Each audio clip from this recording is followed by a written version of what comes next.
June 1944.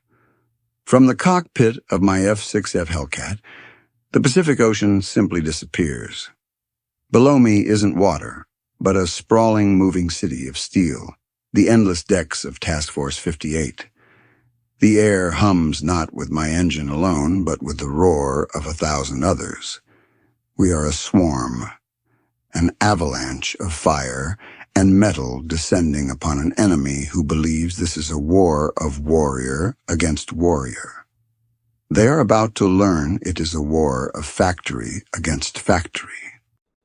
This is the story of how the samurai's blade shattered against the factory's anvil. Coup. The pre-dawn hours of June 19th, 1944. Vice Admiral Ozawa's fleet, Japan's last best hope, sails to meet the enemy. He believes his superior aircraft range gives him the decisive edge. He is unaware that the American fleet he is hunting is not just a fleet. It's an industrial leviathan. On the radar screens of Task Force 58, the first Japanese contacts appear. The countdown to the greatest carrier battle in history has begun, and with it, the final verdict on a nation's power to wage war. The world would come to know this scene as the great Marianas Turkey Shoot, a battle so one-sided it bordered on a massacre. But this outcome was not forged in the crucible of this single day. Its true origin lay years earlier, in a moment of stunning Japanese triumph and profound American underestimation. To understand the avalanche of steel that swept across the Pacific in 1944, we must return to the dawn of the conflict, to December 1941. At that moment, the roles were utterly reversed. The Imperial Japanese Navy was not the hunted, but the hunter. It possessed the most formidable naval aviation force the world had ever seen, the Kido Butai, the First Air Fleet. This elite.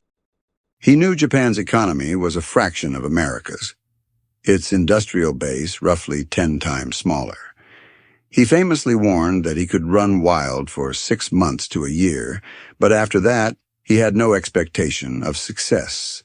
His entire strategy was predicated on a single, lightning-fast knockout blow, a strike so devastating it would force a complacent America to the negotiating table, ceding the Pacific to the Empire of Japan. It was a colossal gamble, born of necessity. Japan was a nation with immense ambition, but critically limited resources. It had to win quickly, or not at all. America, in contrast, was a slumbering giant. Its factories in 1941 were churning out automobiles and refrigerators, not tanks and carriers. Its navy was split between 2 oceans, and its carrier doctrine was still in its infancy, viewing carriers more as support for the traditional battleship fleet rather than the decisive weapon they would become. The attack on Pearl Harbor was a brilliant tactical success, but a catastrophic strategic failure. It sank battleships, but it missed the carriers, which were out at sea. More importantly, it did not break the will of the American people. It galvanized them. It awoke the giant. The war in the Pacific would not be the short, sharp conflict Japan had planned for. It would be a war of attrition, a contest of industrial might against martial spirit. In the first months of 1942, the Kido Butai seemed unstoppable, a testament to Japan's initial superiority. But in the shipyards of Newport News, Virginia, and on the drawing boards of Detroit, the gears of a revolution were beginning to turn. The question was never if America could outproduce Japan. The question was whether it could do so in time. For the first 6 months of 1942, Yamamoto's grim prophecy held true. The Imperial Japanese Navy ran wild across the Pacific and Indian Oceans. The Philippines fell, Singapore collapsed, and the Dutch East Indies were conquered. The Kido Butai, with its peerless pilots and proven doctrine, seemed an invincible force of nature, a cleansing tsunami of naval power. Allied fleets were shattered, and the myth of Japanese martial supremacy was etched into the minds of its enemies. But a blade, no matter how perfectly forged, can be broken. And in the vast blue expanse near a tiny atoll named Midway, in June of 1942, the Japanese sword struck granite. In the space of a single catastrophic afternoon, the tide of the entire Pacific War was turned not by a grand fleet engagement, but by a handful of American dive bombers finding their targets at the most vulnerable possible moment. The loss was staggering. The carriers, Akagi, Kaga, Soryu, and Hiryu, 4 of the 6 veterans that had struck Pearl Harbor, vanished beneath the waves in flames. But the true catastrophe was not measured in the thousands of tons of steel sent to the ocean floor. It was measured in time. Each Japanese carrier was a masterpiece of naval engineering, a product of years of meticulous, painstaking craftsmanship. They were constructed by artisans, men who had spent their lives perfecting the art of shipbuilding. Replacing a single vessel like the Akagi was a national effort, a multi-year project that consumed a significant portion of Japan's limited shipbuilding capacity. To lose 4 in a day was an industrial death sentence. It exposed the fatal flaw in Japan's war strategy, its inability to absorb and replace losses on the scale required by modern industrial warfare. The wound inflicted at Midway was one from which Japan's naval industrial base could never recover. The bleeding had begun, and there was no way to stop it. Even more devastating than the loss of the ships was the loss of the men.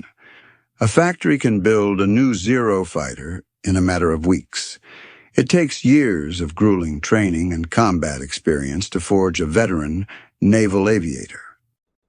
In those burning hulks, Japan lost the core of its naval air power, hundreds of its finest, most irreplaceable pilots, and skilled maintenance crews.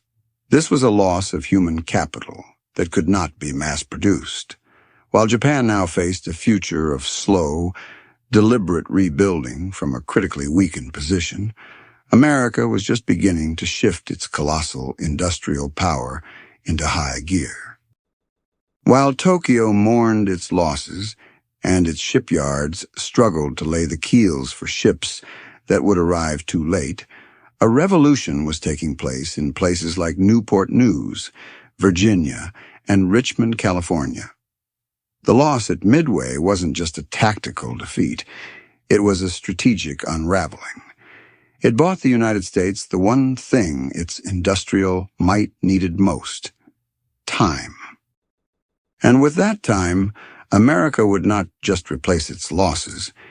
It would build a navy so large, so powerful, that it would dwarf the combined fleets of the rest of the world. The era of the samurai's blade was over. The era of the assembly line had begun. The American response to the war was not simply a matter of building more ships. It was a fundamental reinvention of the very concept of building. The challenge was immense. Traditional shipbuilding, with its methodical piece-by-piece construction on a slipway, was far too slow to meet the demands of a two-ocean war. A new philosophy was needed, and it came not from the hallowed halls of the naval academies, but from a man who had built his reputation on taming rivers and paving continents, the industrialist Henry Kaiser. Kaiser was not a shipwright. He was a force of nature, a titan of construction who saw problems not in terms of tradition, but in terms of sheer, brutal efficiency. He looked at a ship not as a singular, handcrafted vessel, but as a complex product that could be broken down, standardized, and assembled. He applied the same logic that had built the Hoover Dam to the construction of the humble Liberty ship, the cargo vessel that would become the lifeline of the Allied war effort. His methods were revolutionary, bordering on heresy for traditional shipbuilders. The first principle was prefabrication. Instead of building a ship from the keel up in one location, Kaiser's network of factories built enormous sections of the ship, bulkheads, deckhouses, engine beds, sometimes hundreds of miles inland. These massive components were then transported to the Richmond shipyards in California via America's robust national rail network. The shipyard became less a construction site and more a final assembly point. The second revolution was the widespread adoption of welding over riveting. Riveting was a time-consuming, labor-intensive process requiring skilled teams. Welding was faster, created a stronger and lighter hull, and, crucially, was a skill that could be taught to a new workforce, including hundreds of thousands of women entering the factories for the first time, in a matter of weeks, not years. This combination of prefabrication and welding transformed shipbuilding into a high-speed assembly line. A ship that once took over 200 days to complete was now sliding into the water in less than 50. At its peak, Kaiser's yards were launching a new Liberty ship every single day. The culmination of this industrial frenzy was the SS Robert E. Peary, a Liberty ship constructed in a mind-boggling 4 days and 15.5 hours as a publicity stunt. It was a demonstration not just of speed, but of a system that had mastered the art of mass production on a scale never before imagined. This industrial miracle was first perfected on these simple cargo vessels, but its implications for the naval war were profound. The next logical step was to apply these same principles to warships. The initial test case was the escort carrier, or jeep carrier. Using the hulls of tankers and merchant ships, Kaiser's yards began producing the Casablanca-class carriers at a dizzying rate. These were not the equals of Japan's fleet carriers, but they didn't need to be. They could be produced in overwhelming numbers, flooding the oceans, hunting submarines in the Atlantic, and providing vital air cover for invasions in the Pacific. They were a testament to the new American way of war. Quantity has a quality all its own. The lessons learned on the Liberty ships and escort carriers were about to be scaled up, applied to the construction of the most powerful warships on the planet, the Essex-class fleet carriers. While Henry Kaiser's assembly line miracles were redefining the speed of construction, the established naval yards like Newport News Shipbuilding in Virginia were undergoing their own, more gradual but equally decisive revolution. They began integrating the same mass production techniques, modular construction, extensive prefabrication, and a shift towards welding into the creation of the Essex-class fleet carrier. This was the warship that would become the backbone of the U.S. Navy's Pacific offensive, an instrument of power designed from the keel up for mass production and battlefield dominance. The Essex-class was a masterpiece of industrial design. Larger, faster, and more heavily armed than its predecessors, its most significant feature was its sheer capacity. It could carry a nominal air group of nearly 100 aircraft, a mix of fighters, dive bombers, and torpedo bombers that gave it an offensive punch far exceeding any Japanese carrier. The design was standardized, meaning every shipyard, every part supplier, every factory across the country could work from the same set of blueprints. Components became interchangeable, repairs became faster, and the entire logistical chain from steel mill to shipyard was streamlined for maximum efficiency. This industrial ecosystem was the secret weapon America possessed that Japan could never hope to match. It was built on foundations laid decades before the first bombs fell. The United States had an almost bottomless supply of raw materials, particularly the iron ore and coal needed to produce steel. Its national rail network was an unparalleled logistical marvel, capable of moving millions of tons of material and prefabricated sections from a steel mill in Pennsylvania to a shipyard in Virginia with predictable speed.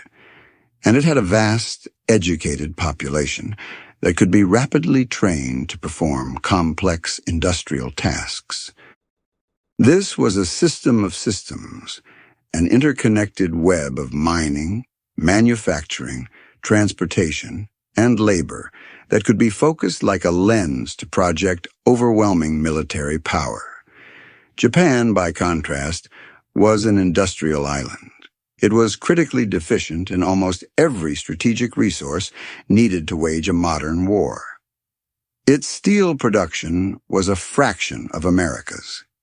It had to import nearly all of its oil, rubber, and iron ore over long, increasingly treacherous sea lanes. Its supply lines were not railways, but the hulls of merchant ships, ships that were becoming the favorite prey of American submarines. Every tanker sunk, every freighter carrying vital ore that slipped beneath the waves was another nail in the coffin of the Japanese war machine. The industrial gap was not just quantitative, it was qualitative. The American system was resilient and decentralized. The Japanese system was brittle and dependent on a fragile maritime lifeline. While new Essex-class carriers began sliding down the slipways in 1943 at an astonishing rate, Japan's own carrier construction program was faltering. The Unru class, designed as a successor to the carriers lost at Midway, was a testament to their predicament. They were simplified for faster construction, but even so, the shipyards struggled. Steel shortages meant armor plating was reduced. A lack of skilled labor and constant disruptions from American submarine warfare slowed construction to a crawl. The ships that were completed were often a compromise, launched into a war where compromise meant destruction. While America was building a fleet, Japan was struggling to patch the holes in its existing one. The industrial disparity between the two nations created a cascade of secondary crises for Japan, each one compounding the last. The most critical of these was the slow strangulation of its pilot training program. An aircraft carrier is merely a floating airfield.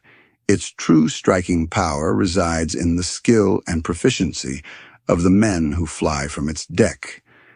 In 1941, Japan's naval aviators were the best in the world, the product of a ferociously selective and incredibly rigorous training regimen that took years to complete. This elite, artisan-like approach produced warriors of unmatched quality, but it was utterly incapable of producing them in quantity. After the devastating losses of veteran pilots at Midway, and in the brutal air battles over the Solomon Islands, the training pipeline began to crack under the strain. The problem was not a lack of brave young men willing to fly for the Emperor. The problem was fuel. As American submarines tightened their blockade, Japan's oil reserves dwindled at an alarming rate. Fuel became a strategic commodity more precious than steel. Flight schools had their allocations slashed. Trainee pilots, who once would have spent hundreds of hours mastering their aircraft and the perilous art of carrier landings, were now rushed through the program with a fraction of the flight time. They were learning the basics in outdated trainer aircraft, often graduating to frontline squadrons without ever having flown the powerful fighters or bombers they were expected to operate in combat. They were pilots in name only, sent to face an enemy whose own training programs were expanding exponentially. In stark contrast, the United States was turning pilot training into another branch of its industrial machine. Training bases sprang up across the country, particularly in places like Florida and Texas, where the weather allowed for year-round flying. Benefiting from a seemingly endless supply of fuel and brand-new aircraft, American naval aviator candidates received hundreds of hours of flight time. They learned in a systematic, standardized curriculum that took them from basic trainers to the very same high-performance machines they would fly in battle. They practiced carrier landings not on a real carrier, but on specially marked runways on land, and then on training carriers sailing in the safety of the Great Lakes, far from any enemy submarine. By the time an American pilot reached the fleet in 1944, he was a highly competent professional, comfortable with his machine and well-versed in the latest tactics. He was part of a cohesive team, a cog in a well-oiled machine. This growing chasm in pilot skill was magnified by a parallel gap in technology. While Japanese trainees were struggling to master the aging A6M0, American industry was delivering a new generation of warplanes to the fleet. The most significant of these was the Grumman F6F Hellcat. The Hellcat was everything the Zero was not. It was big, heavy, and brutally powerful, built around the massive 2,000 horsepower Pratt and Whitney R2800 double wasp engine. It couldn't outturn a Zero at low speeds, but it didn't have to. It could outclimb it, outdive it, and thanks to its rugged construction and armor, it could absorb an astonishing amount of punishment and bring its pilot home. It was a machine designed for the average American pilot to kill Japanese experts. By the spring of 1944, the fruits of America's industrial harvest were arrayed for all to see. The U.S. Navy's fast carrier, Task Force, designated Task Force 58, was not merely a fleet. It was a naval phenomenon, the most powerful maritime force ever assembled in human history. It was a mobile nation-state of pure destructive power, comprising 15 fleet carriers, dozens of supporting battleships, cruisers, and destroyers, and carrying over 900 state-of-the-art aircraft. Its decks teemed with thousands of well-trained, confident pilots, eager to put their Hellcats and Avengers to the test. Against this steel behemoth, Japan prepared to throw its last remaining naval strength. Vice Admiral Jisaburo Ozawa, a skilled and respected commander, was assembling the first mobile fleet. On paper, it looked formidable. Centered on 9 aircraft carriers, including the brand-new armored carrier Taiho, it represented the entirety of Japan's remaining carrier power.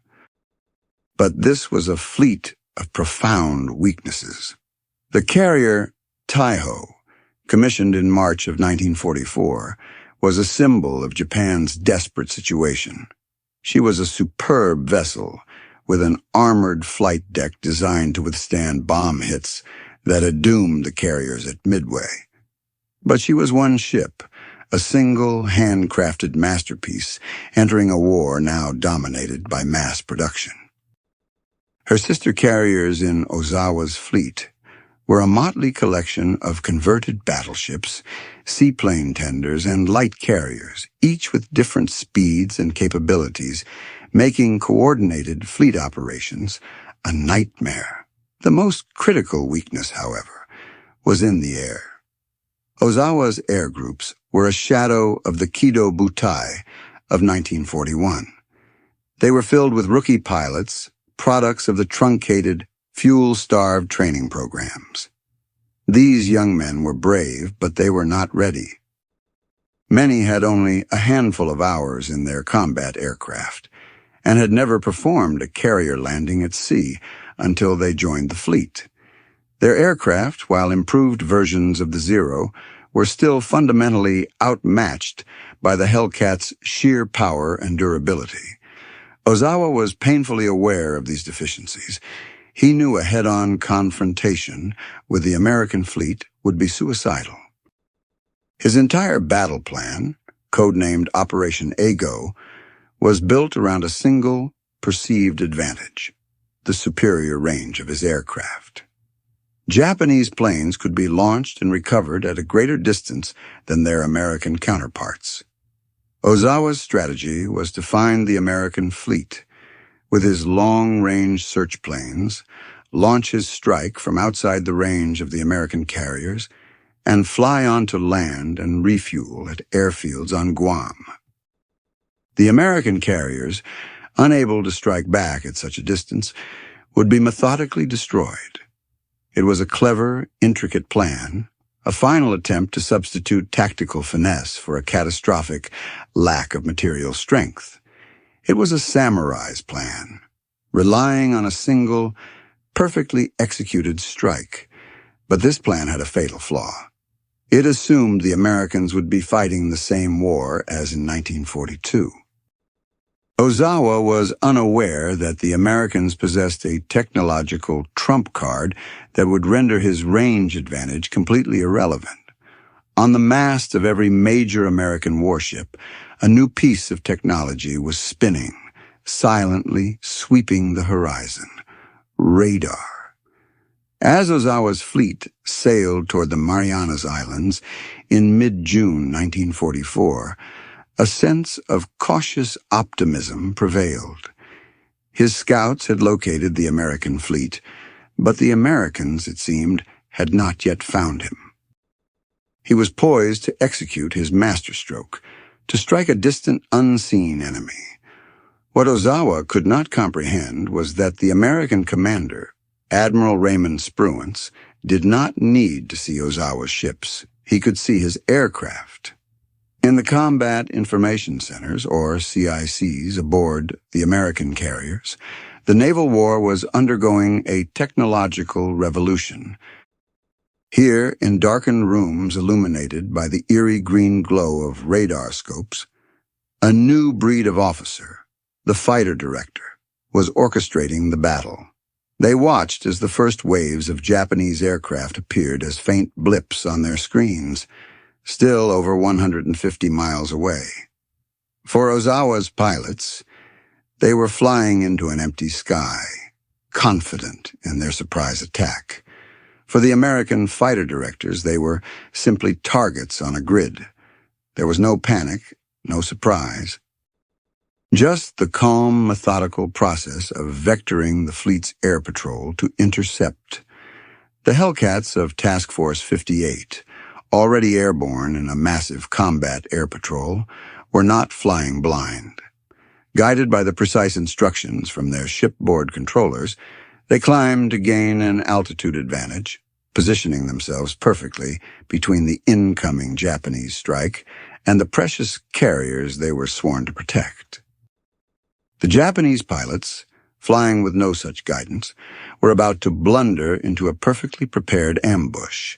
When the two forces met, the result was not a dogfight. It was a slaughter.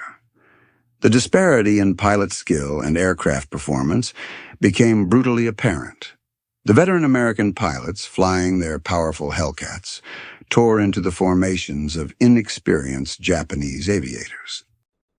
The Hellcats' 650 caliber machine guns shredded the lightly built Japanese planes, which often disintegrated or burst into flame with the first solid hit. The Japanese rookies, unnerved and outmatched, saw their formations shatter as they were attacked from above and out of the sun. Their desperate attempts to fight back were largely futile. The sky around the American fleet erupted in a storm of black puffs of smoke. This was the result of the VT, or proximity, fuse. Each 5-inch shell fired by the fleet's escorting warships contained a tiny radar set that detonated the shell automatically when it came near an enemy aircraft. The need for a direct hit was eliminated. A curtain of shrapnel now filled the air, making a final approach to the carriers a suicidal endeavor. Ozawa, blind to the unfolding disaster, launched his second wave, 128 aircraft strong. They met the same fate. Radar detected them from afar, and Hellcats were vectored to intercept them. Over 97 were destroyed. The few survivors who limped back toward their carriers reported a sky full of enemy fighters and an impenetrable wall of anti-aircraft fire. The Great Marianas Turkey Shoot was underway. While his air groups were being systematically annihilated in the skies, a different unseen enemy was stalking Vice Admiral Ozawa's fleet from below.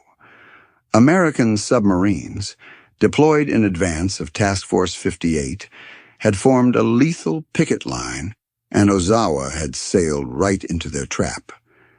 Early in the battle, as the first Japanese strike wave was being launched, the submarine USS Albacore found the perfect target in its periscope, Ozawa's flagship, the new armored carrier Taiho.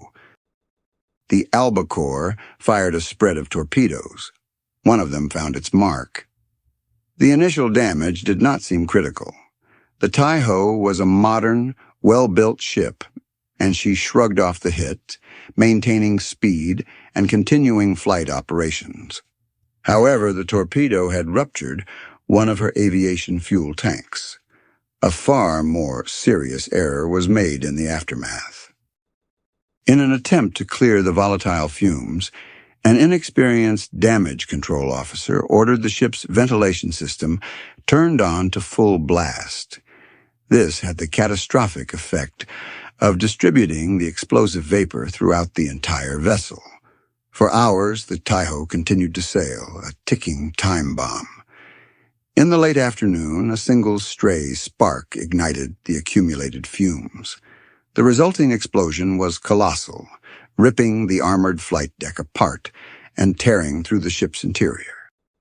The pride of the Japanese fleet, on her very first combat mission, was mortally wounded and would sink stern first hours later.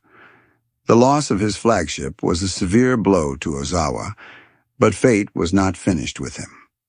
Just a few hours after the attack on the Taiho, another American submarine, the USS Kavala, sighted a second major target, the veteran fleet carrier Shokaku. A survivor of Pearl Harbor and the Battle of the Coral Sea, the Shokaku was one of the most revered ships in the Imperial Navy. The Kavala maneuvered into a perfect firing position and launched 6 torpedoes. At least 3 slammed into the carrier's side. The damage was immense. Riddled with holes and racked by uncontrollable fires fed by aviation fuel, the Shokaku was doomed. She went down by the bow, taking over 1,200 of her crew with her. In the space of a single day, Ozawa had lost 2 of his best carriers without their ever coming within sight of the American fleet. His intricate battle plan had completely disintegrated. His air groups were shattered, his flagship was at the bottom of the sea, and his command and control structure was in chaos. The technological superiority of American radar and the VT fuse had won the battle in the air, while the silent, deadly efficiency of the submarine service had crippled his fleet from the depths. The sun set on June 19th, 1944, over a scene of total Japanese disaster. The Great Marianas Turkey Shoot had cost Japan over 300 aircraft and the core of its remaining naval aviators. Ozawa's surviving pilots, demoralized and defeated, struggled to find their carriers in the gathering darkness. Many would run out of fuel and ditch into the unforgiving ocean. The battle was over, and the decisive weapon had not been the warrior's spirit, but the relentless, inescapable logic of industrial and technological superiority. The samurai's blade was not merely broken, it had been melted down and reforged into an American victory. They had spent the day swatting down enemy planes, but the carriers that had launched them remained unpunished somewhere over the western horizon. Admiral Mark Mitcher, the tactical commander of the fast carriers, was determined to land a knockout blow. All day his search planes had scoured the ocean, but Ozawa's fleet had remained maddeningly out of reach. It was not until late the next afternoon, on June 20th, that a scout plane finally made contact. The report electrified the fleet. The remnants of Ozawa's force were spotted, 275 miles away. It was a commander's nightmare. Launching a strike at that extreme range was a monumental gamble. The sun was already low in the sky. By the time the strike package reached the enemy, fought its way through their defenses, and turned for home, they would be flying back in total darkness. Fuel would be critically low, and the task of landing a high-performance aircraft on the moving, blacked-out deck of a carrier at night was one of the most dangerous maneuvers in aviation. Many pilots would not make it back. The potential for catastrophic losses was immense. Admiral Spruance, the overall commander, was known for his caution. At Midway, he had chosen to protect his gains rather than pursue a fleeing enemy, a decision that had been criticized by some, but had undeniably secured a strategic victory. Here, however, the situation was different. This was an opportunity to annihilate the operational carrier strength of the Imperial Japanese Navy in a single stroke. The decision was made. Mitcher was given the green light. "Launch 'em," was the simple command. In a flurry of controlled chaos, the flight decks of the American carriers came alive. Over 200 aircraft, Hellcat fighters, Helldiver dive bombers, and Avenger torpedo bombers were roared into the sky, racing against the setting sun. They found Ozawa's retreating fleet in the twilight. What remained of the Japanese combat air patrol was swiftly brushed aside, and the American pilots descended on their prey. The carrier, Hio, was hit by torpedoes and bombs and left a burning wreck destined to sink later that night. The carriers Zuikaku and Chiyoda, as well as a battleship and a cruiser, sustained heavy damage. The strike was a success, but the real ordeal was just beginning. The flight home was a desperate race against dwindling fuel gauges in the impenetrable blackness of a moonless night. One by one, engines began to sputter and die. Pilots were forced to ditch their multi-million-dollar aircraft into the black water, hoping for rescue in the morning. Aboard the flagship, Admiral Mitcher made a decision that risked the safety of his entire fleet. He gave the order, "Turn on the lights." It was a shocking breach of wartime doctrine. A lit fleet was a perfect target for any lurking Japanese submarines or night bombers. But Mitcher knew his duty was to his pilots. Across the task force, giant searchlights shot beams into the sky. Flight decks were illuminated, and destroyers fired star shells to help guide the weary aviators home. It was a calculated risk, a beacon of hope in the vast, dark ocean. The scene on the American flight decks that night was one of organized, high-stakes chaos. Planes returned in ragged groups or alone, many damaged and nearly out of fuel. Pilots, exhausted from hours of intense concentration, now faced their final test. Landings were hard and clumsy. Aircraft missed the arresting wires, crashing into the barriers, fouling the decks. Some pilots, seeing a crowded deck on their intended carrier, simply diverted to the nearest available strip of light, landing on any ship they could find, regardless of their own squadron assignment. Deck crews worked with a frantic, desperate energy, pushing damaged or wrecked aircraft over the side to clear the landing area for the next plane in the queue. It was a brutal but necessary calculus, sacrificing machines to save the lives of the men. Despite the heroic efforts and Mitcher's compassionate gamble, the losses were heavy. Nearly 80 American aircraft were lost in the operation, either ditched at sea or destroyed in landing accidents. The human cost was far lower, however. as the vast majority of the air crews were rescued from the placid waters of the Philippine Sea over the following days. But when the final accounting was done, the strategic result was overwhelming and unambiguous. The Battle of the Philippine Sea was the death knell of Japanese naval aviation. In 2 days of fighting, Japan had lost 3 fleet carriers and nearly 600 aircraft, the vast majority of its carrier-based air power. More importantly, it had lost the last of its trained pre-war carrier pilots. The force was shattered beyond any hope of reconstitution. Japan still had ships, but it no longer had the skilled aviators or modern aircraft to make them effective weapons. The carriers that survived, like the veteran Zuikaku, were now little more than hollow shells, floating airfields with no air groups to launch.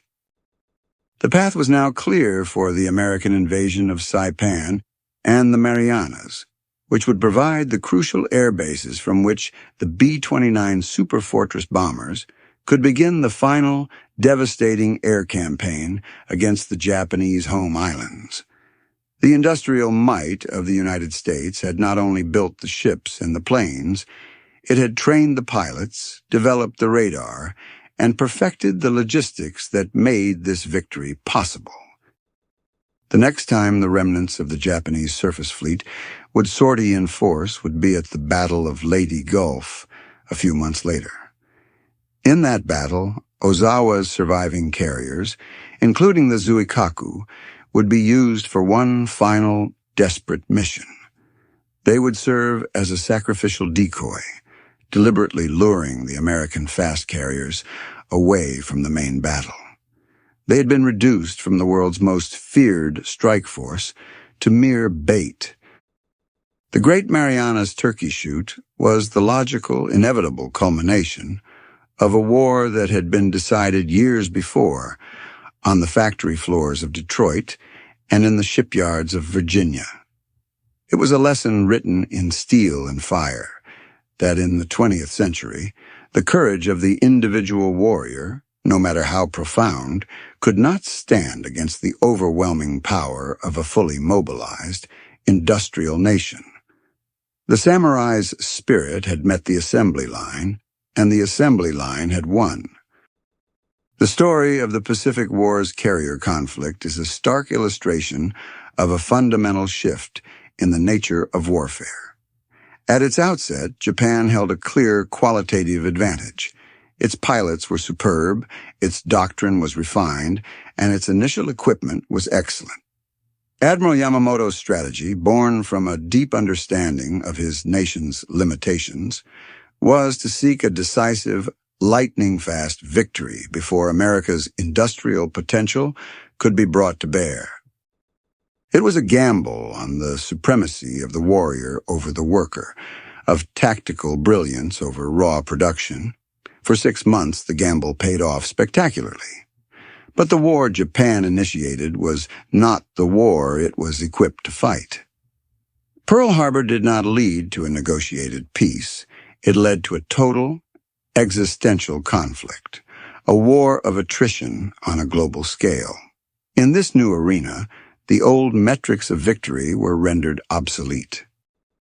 The decisive factor was no longer the number of ships sunk in a single, brilliant engagement, but the rate at which a nation could replace its losses and innovate new technologies. The Battle of Midway was the turning point not just because of the 4 carriers lost, but because it exposed the fragility of Japan's industrial base. These were irreplaceable assets, both in terms of the ships themselves and the veteran crews who went down with them. For the United States, they didn't just build ships, they churned them out with a relentless, predictable efficiency that Japan could not begin to comprehend, let alone match. This industrial dominance created a virtuous cycle. A surplus of ships and aircraft allowed for the creation of robust, fuel-rich training programs that produced thousands of proficient pilots. Abundant resources fueled technological leaps forward like the F6F Hellcat, radar, and the proximity fuse, each providing a compounding advantage on the battlefield. For Japan, the cycle was vicious and inescapable. Resource scarcity crippled its production, which in turn crippled its ability to train new pilots, which guaranteed that its technologically inferior aircraft would be even less effective in combat. The Battle of the Philippine Sea was not a fair fight. It was the logical endpoint of these two diverging trajectories. On one side, a force rich in numbers, technology, and skill. On the other, a hollowed-out fleet, brave but outmatched, sent on a desperate mission with undertrained pilots flying obsolete machines. It was a confrontation between a nation fighting a 19th century war of spirit and a nation fighting a 20th century war of systems. The final lesson is that modern warfare is a total enterprise. It is won not just on the battlefield, but in the mines, the factories, the laboratories, and on the railways that connect them. The overwhelming fleet that a young Hellcat pilot saw stretching to the horizon in 1944 was not just a symbol of military power. It was the physical manifestation of an entire nation's industrial will, a force against which no amount of individual bravery could ever hope to prevail.